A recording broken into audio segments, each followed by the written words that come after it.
deste chão, dessas águas e das florestas, fazemos parte. Pertencemos a essa grande aldeia global. Somos mais de 180 povos indígenas da Amazônia brasileira, detentores de conhecimentos milenares que preservam a biodiversidade e compartilham seus conhecimentos de geração em geração. Autoridades do clima têm sido importantíssimas para manter as florestas vivas. Nós, povos indígenas, melhor que qualquer um, sabemos o quanto o nosso planeta tem passado por transformações ao longo desse tempo, né? Porque se você puxar o mapa do Brasil, você vai ver que os territórios que são mais protegidos são terras indígenas, né? Porque é algo que a gente vem fazendo milenarmente, né? Protegendo o território, usufruindo da natureza sempre em harmonia e mantendo o nosso modo de vida tradicional.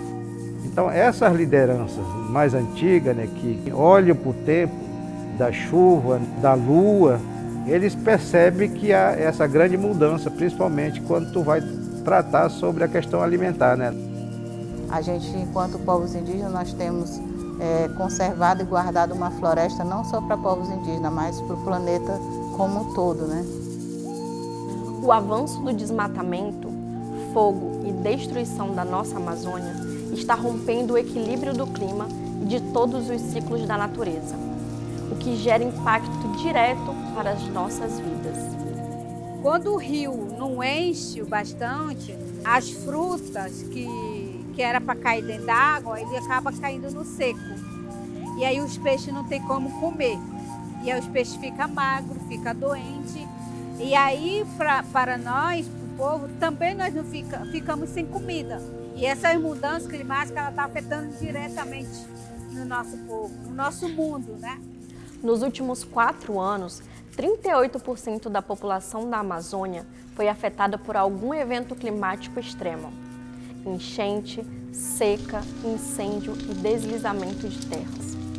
Diante dessa realidade desafiadora, surge a necessidade de aliar nossos conhecimentos a outros saberes, para sermos cada vez mais protagonistas dos nossos debates sobre clima em nível local, regional, nacional e mundial.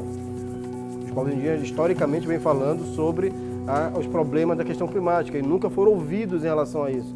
Mas eles estão lá desde anos atrás alertando, né, sobre os problemas do desmatamento, sobre a questão das invasões do território.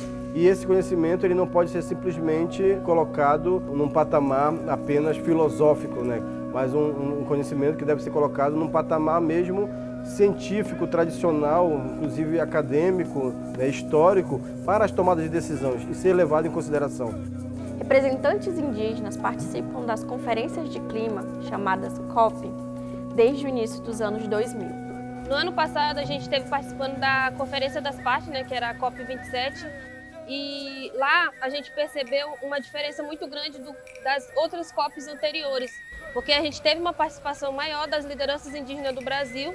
É claro que a gente ainda não estava participando realmente dos lugares onde eram tomadas decisões, mas mesmo sendo um espaço que ainda não é ocupado muito por nós povos indígenas, a gente percebeu que já é uma conquista para a gente, né?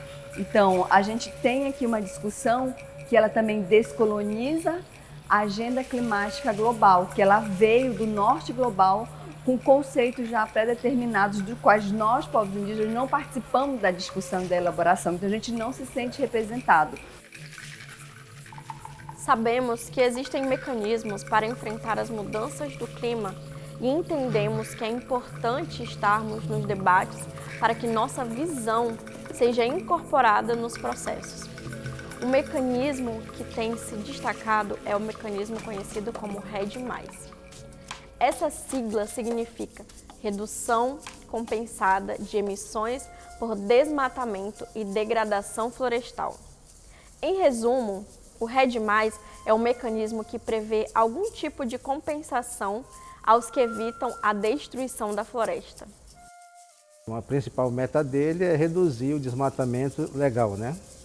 E uma outra é transformar as ações de agricultura de baixo carbono, né? Para que o país possa deixar de emitir muitos gases de efeito estufa, né?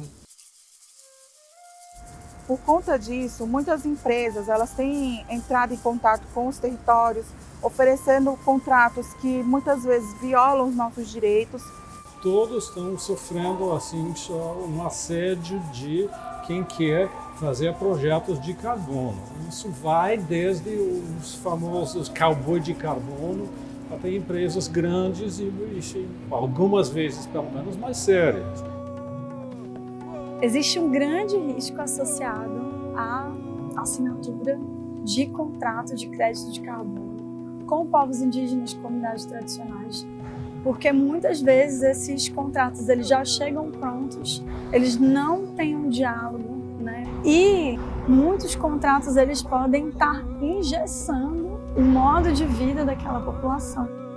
E a outra questão, o risco que a gente verifica é como vai ser feita essa distribuição desse recurso captado de forma justa.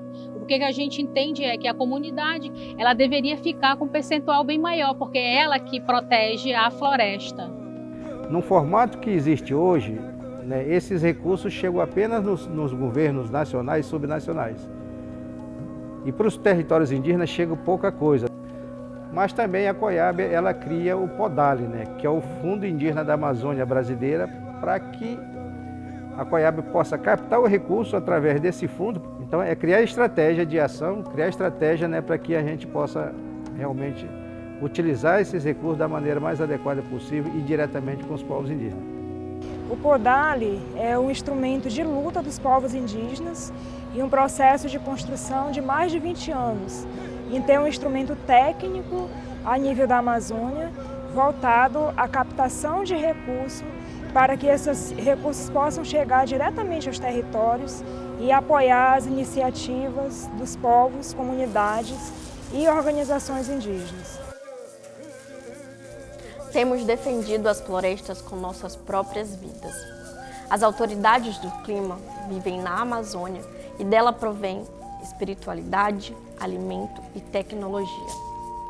Continuaremos protegendo nossos territórios, gerando vida para toda a humanidade.